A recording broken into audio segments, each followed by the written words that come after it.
The MCU is an utter mess right now, but this is at least the shortest of them all. Take that as you will.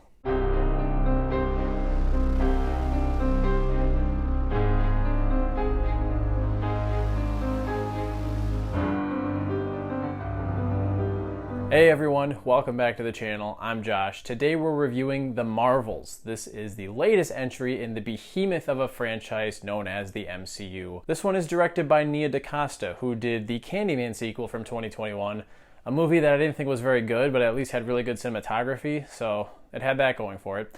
And I must say, I kind of wanted to be a contrarian here. It's really easy to hate on the MCU right now and expect bad things. I was genuinely hoping this would be fun, and I'm not even a big fan of Captain Marvel, the first one, nor did I really care for the Miss Marvel Disney Plus series.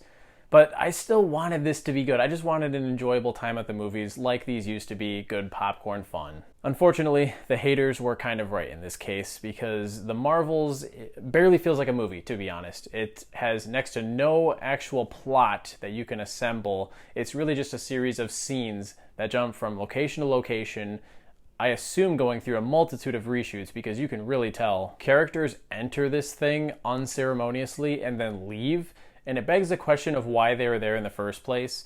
You can also tell that they were trying to throw a lot at the audience as far as character developments that are happening, the relationship between Carol Danvers and, what was the other character's name? Monica Rambeau. I'm forgetting already because that's how much of an impression she left in this film. There's something, like they almost try to give these two development, but then they forget about it for the rest of the movie, so it's really just left on the cutting room floor. And then there's Miss Marvel, and I want to talk about her for a second because although I didn't really like this film or her own TV show on Disney Plus, it's pretty clear to me that Iman Vellani is a star. She brings such a fun energy to this, and unfortunately it's sorely missing in all of the scenes without her. But to give credit where due, I thought she was really enjoyable to watch on screen. She's very much the connective tissue between these three characters, and definitely brings that youthful, almost Peter Parker type energy. It's just cool to see a superhero that was once a fan of superheroes and always wanted to be one. The other two, the script just does them zero favors. We're getting to the point now where a lot of Marvel films feel like they require you to do homework beforehand,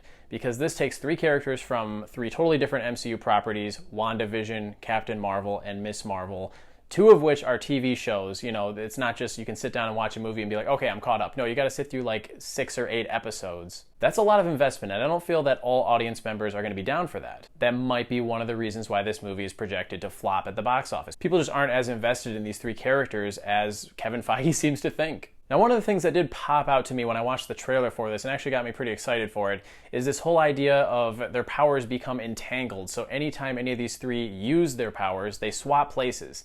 That's really cool in concept.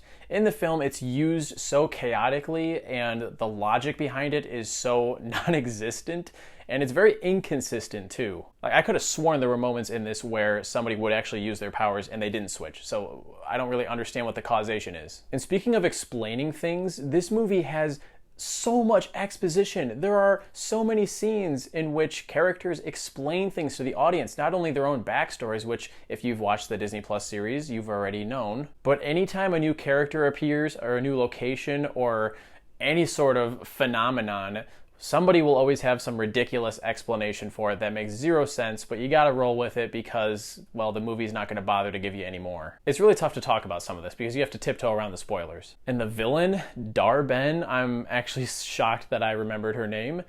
Easily one of the worst in the entire franchise. Quite possibly as bad as Malekith from Thor: The Dark World. Just completely forgettable in every conceivable way. At the very least, this could have given us some fun action scenes. I think it even lacks that. Again, the body swapping thing was cool for a couple of scenes, and then it just started to get old. I was like, come on, let's get some plot progression here. Let's have them figure out how to stop this so we can get an actual proper team-up scene. I still think there is so much potential when it comes to that element of the film, though, because as they're using their powers and swapping places, it forces them to use their powers sparingly, and because of that, it becomes more about the teamwork dynamic, and that could have been really cool. But bottom line, I think my biggest problem here is that it's just so terribly edited. The way it jumps from scene to scene completely disregarding what happened in between those two scenes, things that I feel like needed to be there. The fact that it's trying to throw so many characters in here and develop their arcs that span over decades, by the way, because the first Captain Marvel took place in the 90s. Going back to the positives, though, I think my favorite scene in the movie involves Goose the Cat.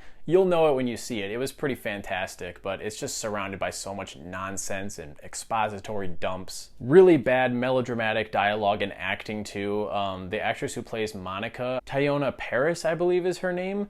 There was just one scene between her and Carol that was so poorly acted. I was kind of shocked. This is really frustrating because I'm just so baffled by some of the choices made in this. Not only the way it spends its time on certain planets that feel completely besides the point and not necessary for the plot, but also the way it squanders the potential within this team dynamic. One more positive before I forget, because I'm trying as hard as I can not to totally trash this. I like the suits. The new suits that they get were pretty cool. I hate to say it, but there's just really not much else to dwell on. It's a very forgettable, disposable, unremarkable entry into this franchise. Easily one of the worst. I don't know if it's my least favorite right now. I'd have to think about it some more. But good God. And the way it ends, too, trying to set up some things in the future, things that not only am I not interested in, but I'm like, so wait a minute, this was just a stepping stone movie to get to this other thing. That's what a lot of MCU properties are feeling like nowadays. And the post-credit scene, whew, some people are really going to be excited. I cringed. I'm sorry. This movie's going to have its fans out there, and no disrespect to you guys. If you enjoyed the movie, all the more power to you. But this embodies all of the problems that I think Marvel has lately, and it frustrated the absolute hell out of me. The Marvels is a 2 out of 5 movie, unfortunately, so that's the score that I'm going to go with for now. For some reason, I still walk into these things excited. I sit down, I stare at the screen, and I feel absolutely nothing, and I'm like, why was I so excited for this? But who knows? Maybe they'll regain their mojo one day. Still waiting to see what they do with Deadpool and Blade and the X-Men and Fantastic Four, too. Those are all the properties that still have me intrigued a little bit. But God, I mean, it's going to be another 3 or 4 years before we get all those anyways. Now I'm going to turn it to you guys. I want to know what you think of the Marvels. Let me know in the comments whether or not you think this is worthy of being placed as one of the worst movies in the MCU. And as always, don't forget to hit that like button and subscribe if you want to see more content like this, and I'll catch you guys in the next one. See you later.